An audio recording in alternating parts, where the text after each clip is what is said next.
ہوگا۔ وہ لوگ بھی کافر ہیں جو اس بات کے قائل ہیں کہ اللہ تین میں کا تیسرا ہے، حالانکہ اس معبود یکتا کے سوا کوئی عبادت کے لائق نہیں۔ اگر یہ لوگ ایسے اقوال و عقائد سے باز نہیں آئیں گے تو ان میں جو کافر ہوئے ہیں وہ تکلیف دینے والا عذاب پائیں گے۔ تو یہ کیوں اللہ کے آگے توبہ نہیں کرتے اور اس سے گناہوں کی معافی نہیں مانگتے؟ اور اللہ تو بخشنے والا ہے، مہربان ہے۔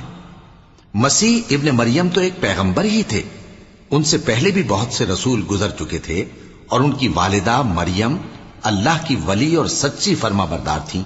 دونوں انسان تھے اور کھانا بھی کھاتے تھے۔ دیکھو ہم ان لوگوں کے لیے اپنی آیتیں کس طرح کھول کھول کر بیان کرتے ہیں، پھر یہ دیکھو کہ یہ کدھر الٹے جا رہے ہیں۔